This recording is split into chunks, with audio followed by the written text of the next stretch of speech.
Welcome to another edition of Rightly Divided. I'm here today with blogger, thinker, author, Tim Challies. Tim, thanks for being with us today. Sure, yeah. Appreciate it. The topic that we're going to be discussing today is the issue of the blogosphere. That's a kind of all-encompassing topic, but we're going to be talking primarily about discernment and also preaching Christ in the blogosphere and kind of how to balance those two aspects. So Tim, first of all, I just want to get a little bit of background for those of you who, or for those in the audience who might not be familiar with you. How did you get into blogging? Well, it's actually just 9 years ago, a couple days ago, that I reserved Challies.com, the domain name. So I reserved that because my family had just moved to the States and I was looking for a way to be able to share photos of my kids.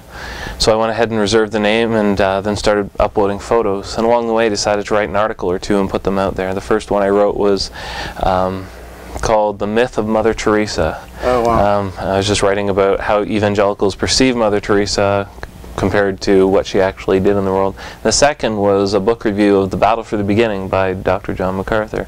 Ironic that right now we're sitting in Dr. MacArthur's office at the Master's College. Right. So I just posted those out there for my parents to see. I thought they might be interested, and Google did its magic, or Alta Vista or Yahoo or whatever it was back then did its magic, started picking up the stories, other people started reading them, and I thought, hey, this is kind of fun, so I kept writing, and eventually enough people were reading that I took away the photos of the kids and just kept on writing. That's great. Yeah. One of the things that we run into, YouTube channel is what I primarily work from. You primarily work from the blog. Yeah. One of the things that we run into sometimes is the issue of discernment.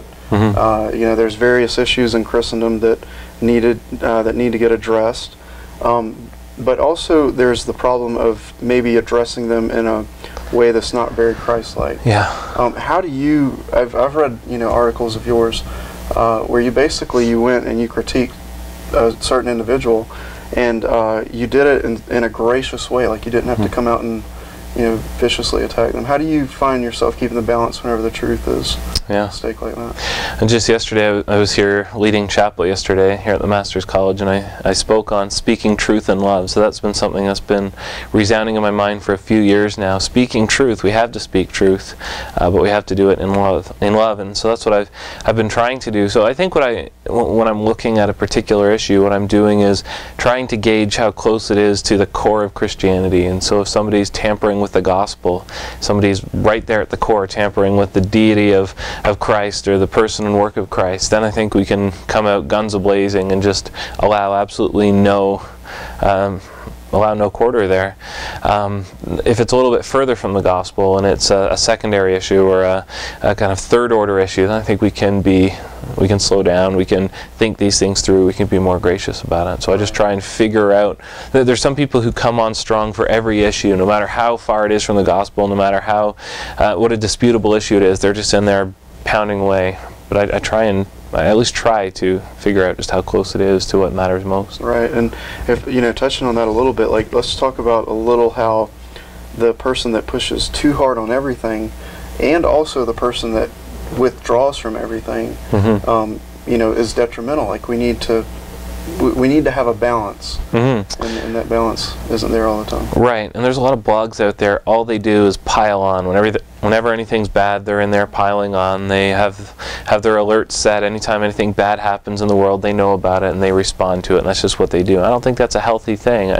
I always go back to that old metaphor that if you want to know what's real money, you study real money. You don't study the counterfeit. So study the truth, major on the truth, love the truth, and I think that's the best service you can be to your blog readers, is to help them understand what truth is and to delight in the truth and to pursue the truth. And then when error comes along, hopefully it just stands out in such stark contrast to that truth that it just looks so ugly that why would you want to mess with it? So, so that's what I hope to do. Right. One of the problems that I think we run into these days is how would you address this as far as you hold up the truth, you put it out there for everybody, but in a large part it seems like there's people that just don't really, for whatever matter it is, don't see what the truth is, and so they they don't really latch onto it, so to speak, and so whenever error does present itself, they just don't get it. Like, how would you address that?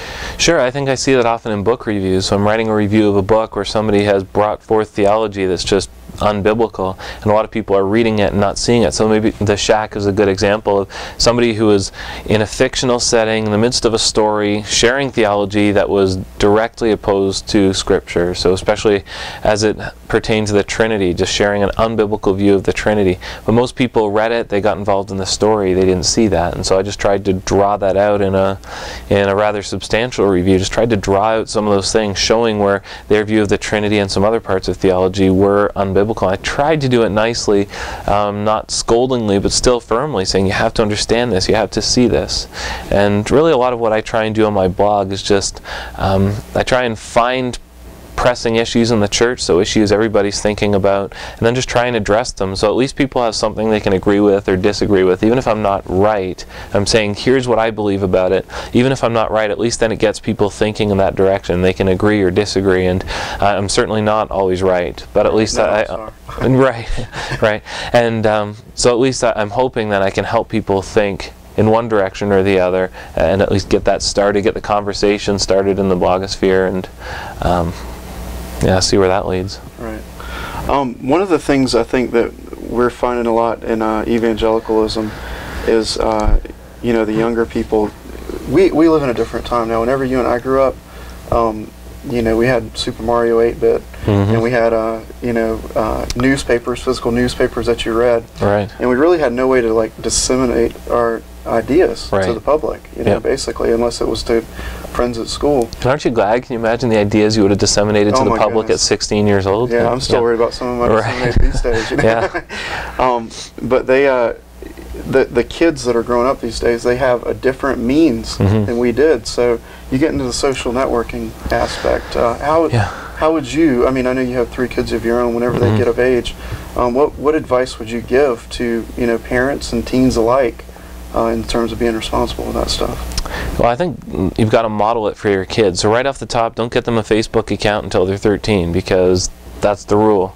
So if you're going and getting your kid a Facebook account at 10, you're already teaching them to break the rules online. So abide by the rules. But I think a lot of it is modeling it for them, sitting with them, leading them through it. So as they're getting their first email account, as they're getting their first Facebook account, whatever it is, sit there with them, show them how to use it, and then over time just back off and give them greater responsibility as they prove themselves, as they prove that they can do it, hopefully with some discernment and without getting into trouble, and then just slowly back off. And so model it for them, and then give them greater responsibility and allow themselves to prove that they can handle that responsibility. And I think they will make some mistakes, and even when it comes to something like pornography, I don't think our conversation with our kids is, if you happen to see it, no, you will see it, and the kids will see it today. It's inevitable that in a lifetime of using the internet, they're going to come across some really vile stuff. So teach them, here's what you do. Run away, whatever you need to do. If you need to get up from the computer and run away and call Dad, that's fine. But just if you see that, here's how to react. Right. Tim, you also wrote that book, Sexual Detox, in which you address different things about the, you know, I guess the sexual revolution. And what's the whole point of that book? Well, it was a book written specifically to young men. It's subtitled A Guide for Guys Who Are Sick of Porn. And what I was trying to do in that book is just take what the Bible says about human sexuality and just hold that up high, let people see that, and hoping then, kind of what I was saying before, hold that up high, hold the truth up high, and say, just look how awesome this thing is. And hopefully when you understand biblical sexuality, then anything that deviates from it will appear just so gross in comparison that you'd want nothing to do with it. So that's really what I tried to do there, just draw the eyes and the hearts and the minds of the people reading it to what's true and what's pure. Then once they've understood that, then why would you want to look at pornography? And then hopefully helping lead people away from that that addiction or whatever it is that so many people are succumbing to these days. Right. The internet, no doubt, gives us a way to view that stuff. I mean, on a regular basis. Like we've already said, on pop-ups, and what are some things, other ways that you would say to prevent your kids, I guess, from watching that stuff?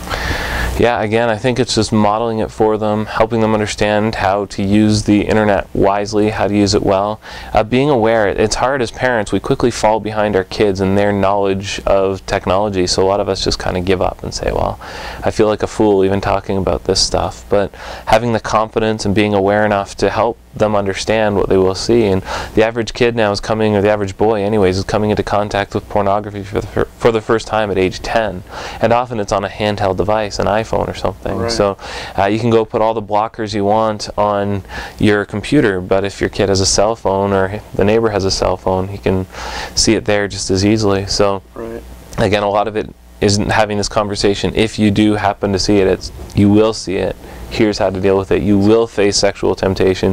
Here's how to deal with it. I've got a lot of confidence in our generation, you know, as our generation has kids and raises them in this world with a sense of the realities of this world. Our parents didn't know this was coming. They didn't really, for them, pornography was an afterthought. It was something you had to go out and find, or something you might view occasionally.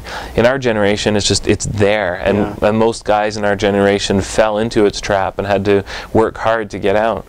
So we're aware of it, and we don't have the wool pulled over our eyes in the same way. So I think as we look at our sons now and our daughters, we're raising them very, very differently with this awareness. It's there.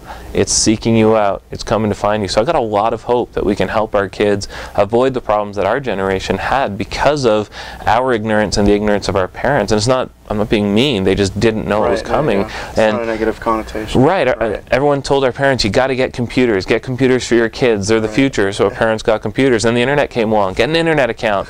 And then they just turned the computers over to 14-year-old boys, and look what happened. We're not going to do that. We're not going to fall for that. Right. So you also wrote the book, The Next Story. Tell us a little bit about that book. It's subtitled Life and Faith After the Digital Explosion. So that's just a book about living in this world. So just taking the realities of living digital, YouTube, blog, cell phone, computer, iPad, iPhone, lives, just these weird lives we live now, and okay, how can we live in this world virtuously? Right.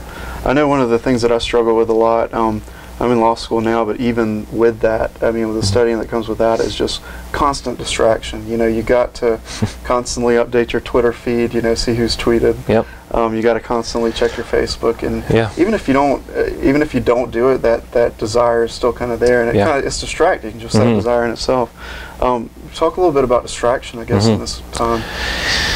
Yeah, well, that's my subject for chapel tomorrow, actually talking to the kids about distraction, because we are very, very distracted today. And what I want to show the kids tomorrow is that in a world of distraction, we're then prone to, we're prone to shallow thinking. Distraction keeps us from thinking deeply, and if we're thinking in a shallow way, then we'll be living in a shallow way before the Lord. So I think that's the big temptation, or the thing that frightens me, is that we'll live very shallow lives because we don't take the time to ponder things, to really focus on things. And okay, so we're in a world surrounded by information. So was Solomon. You know, Solomon walked by a vineyard and he saw that the walls were broken down and it was overgrown with weeds. So what did he do?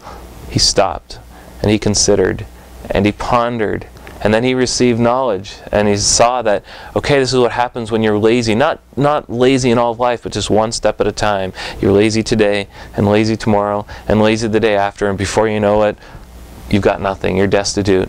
I don't know that today we have the time to stop and think, because Solomon would walk by that vineyard with his head down, tapping away on his iPhone, or Solomon would walk by and he'd start pondering it, considering it, but then he'd get a text message and he'd text back, then he'd start pondering it again and he'd get an email, or the phone would ring. We just, in our lives now, in our world, we just don't have time to be undistracted. There's always things coming at us, and you know, I've got an iPhone in my pocket right now. It's a device created to distract. It's a multi-function device, and those functions are all in conflict with one another. So the phone rings, then I get a calendar notification, and then Twitter, and then email, and text message, and they all compete with one another. So distraction seeks us out in this world. Right. How do we best deal with that, I guess? You know, I'd struggle with the same thing. Yeah. I think it becomes this process of identifying the distraction and then destroying it. And we need to find, there's some areas in life that need to remain sacred. So maybe that's, you say, okay, church, I'm not going to take my iPhone to church, because even if I'm not answering it, it's buzzing in my pocket. And just a little while ago, I was at a conference, and I looked out and saw this woman who had her hand raised in worship and was texting somebody with her left hand. And I thought, that's just, how can you do that? You can't worship and text at the same time. But that's exactly what our phones make us do. We're always multitasking. We can't stay in the moment. And so I'm sitting on the couch with my wife, just having time with her, but then my phone rings. Or I'm always thinking, I could just check my email real quick. So we're always distracted, which means we're not living in the moment. We're not enjoying the here and now. Right, yeah. My girlfriend and I, we make it a point to do that sometimes. We fail on it often, but we leave our phones in the car whenever we go out to eat or something, because it's just so, you don't even notice it anymore. It takes like 5 seconds and you're already on Drudge reading news. Right, yeah. And you don't think about it. It's this automatic reflex. And a lot of people are talking now about the phantom vibration syndrome, where you feel your phone vibrating and it's not even in your pocket. Wow. Like, we're so attuned now to just always responding to this impulse to check our email or to check Facebook or to check your favorite website, whatever it is. And we've got to learn filters to keep from doing that. Right. I think you nail it whenever I mean, it's a big concern about living shallow lives. You know, it's so easy in this time and period to, just make it day by day, watching TiVo, answering texts, and then bam, you're in the next day. Right. So I like that point a lot. So Tim, also in that book you talk a little bit about voyeurism and exhibitionism. I found this really interesting because 20-30 years ago you had a John Doe looking in somebody's window, and it was basically, it still is, you get locked up, but today it almost is like we can do that virtually in the internet world. Right. Well, that's what a lot of YouTube can be that, Facebook can be that. You put your pictures out and who knows who's looking at those pictures. For some reason, once they're there, we want to look at them, but somehow the internet has created this strange combination of voyeurism on the one hand, that we all want to watch one another, and also exhibitionism, that we all want to be watched. And so you go on YouTube and you look at some guy falling off his skateboard and cracking his ankle in half. Why is that entertaining? Why should we do that? And yet we do. Not only do people want to put it out there, like I think for a lot of people, they fall off the skateboard and the first thing they're thinking after ow is, well, I could put that on YouTube, it'll go viral, right? You can make a few bucks even. But then we want to watch it. Why do we want to watch some guy falling off a skateboard? And pornography is really the same thing. Why would we want to watch other people have sex? But that's what we do. So there's this exhibitionism and the flip side, this voyeurism, and somehow that's really cultivated through video, also through some blogs that just go into way too much detail about people's lives. Right. Yeah. I guess what's the standard that you would use to not go too much into that kind of stuff, especially if you're in a pastoral role? Yeah, I think you just have to have people in your life who will tell you when you're going too far, when you're crossing the line. And really, we don't have to put much of ourselves out there. People really aren't that interested, People aren't watching us for good reasons usually. It's just, it's for bad reasons. So I just think be very, very careful with how you reveal yourself to the world through the internet. Right. Narcissism, I think, is what fuels, if not all of that kind of stuff. Yeah, absolutely. What do you think? Does the temptation today, is it much greater of a temptation today to be narcissistic because we do have all these different mediums? Or do you think it's about the same as well? Well, if it's not a bigger temptation, it's certainly easier to do and before a wider audience to just live for yourself, live for your own pleasure, live to just be seen and known. So so we're not going to be seeing Tim Challies TV anytime soon? Not likely, no. It would be the most boring channel. Mine too. It would be very drab. Right. I'm going to be checking blogs and emails all day. Right, yeah. So also you touched on in that book the issue of the theology of technology. If you speak about that a little bit, if you don't mind.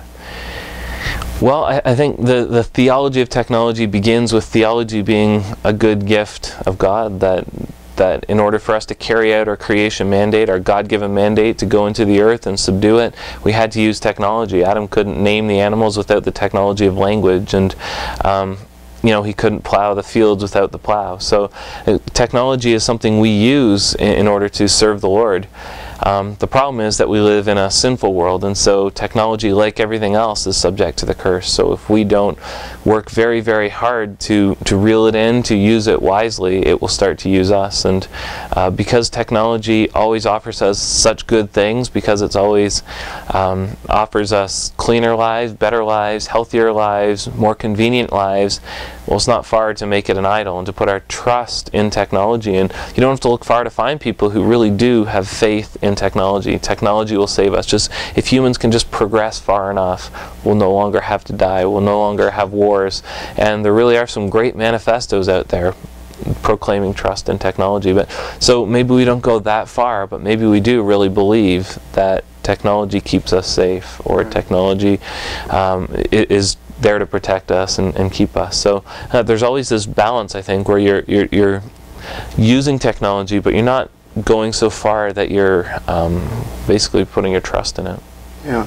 One of the things that I find somewhat often is people disparaging the use of Facebook, the use of Twitter, period, because in my mind, they confuse the object with the abuse of the object. Right. Do you feel that same way about technology in general? Yeah, absolutely. I think Facebook is a good example. Facebook can be used for great good, yet Facebook is now being cited in 20 or 30% of divorce cases, so it can be used for bad too. People go out and meet old friends, they meet old boyfriends and girlfriends too, and before they know it, they've rekindled old flames. So Facebook, it's not Facebook's fault. It's not, the technology it doesn't have morality assigned to it. My iPhone isn't a good device, it's not an evil device, even though it's from Apple. It's just a device. It's how I use it. It's the trust I place in it that will determine whether it's used for good or used for evil. Right. Okay, another issue that I wanted to touch on is the issue of the practice now of getting away from the physical books to maybe the e-reader type books. Yeah. It makes it a lot easier for authors to publish these days, and that's a good thing, and it's also a bad thing in my mind. Right. Because, you know, for one, you've got guys with great ideas who wouldn't get their thoughts out there normally. Right. But also you dilute the you know, the market as a whole. Yeah, and it's not just e-readers, it's also just the internet in general, which has allowed anybody to become a self-published author. Right. So you can just submit your manuscript in PDF form, it goes out to some self-pub, they print up books on demand, and so there's really no cost involved. Or for $100 or something, you can get your book all packaged and it looks not bad, especially if you got someone who can design a decent cover for you. The problem is, most of those people then send me their books, and a lot of them are just not fit to print. So you got this old model of the gatekeepers, your publishers, your agents, who would only allow in certain books, and I can see that that's maybe an archaic system, but it did have control checks, and it did have quality checks, and it would go through an editing process, and today that's largely gone, so anybody can print a book, whether it's printed or an e-book, and it just means there's some horrible books being printed up. Right. Yeah, and it's also, I guess, in the music industry as well. We could overlap this, keep on overlapping it. Yeah. What do you see? We've talked about the past blogging, the kind of present blogging web experience. What do you see about the future of web? Yeah. Well, a lot of people have said blogging is coming to an end, that the age of the blog is past, Twitter's here now, and people want to say it in 140 characters instead of on a blog. I think that's nonsense. I don't know if we'll always be using the word blog. It's kind of a silly word. I would imagine we'll come up with something better, but fact is, the world has been democratized, at least information has been democratized, and just think about 9/11. If 9/11 were to happen today, right now, in a blog world, just imagine where you'd be going for information. You might go to CNN, but there would be, you'd be on Twitter, you'd be on other places finding information there, because any person can be a journalist and a reporter now. And that happened when that plane went down in the Hudson River. It was the blogosphere and the Twitterverse that really picked it up and carried a lot of that information. So it's been interesting to see the news channels, the CNNs and Fox News and all of those, they go out to the blogosphere and they go out to Twitter now and broadcast some of that stuff. So the blogosphere isn't going anywhere if by blogosphere we simply mean people like you or me having a voice out there in the world. That's what people want now. People are enjoying that. They're enjoying not having only professionals have a say. People have really lost a lot of confidence in the professionals. And so, yeah, I think the blogosphere is here to stay. I think that democratization of information is here to stay, and largely I think it's a good thing. I think we're learning as we go. I think we're learning about quality. I think we're learning how to filter what's legit from what's not legit, what's good quality information from what's not. There was a time when if we read it on the web, we just assumed it was right. Or it was correct. I think we're past that now. Right. So yeah, I think the blogosphere is here to stay, even if it's eventually under a different name. Right. That's great. Well, Tim, I appreciate you coming and having this interview with me. And my pleasure. Thank you so much. Yeah. Appreciate it. Thank you. Yes, sir. And also, before we leave, I just want to thank John MacArthur for allowing us to be in his office today to conduct this interview, and also Pete Vargas, who essentially set this whole thing up so we could do it. Yeah. So, thanks everybody. Thanks for joining us.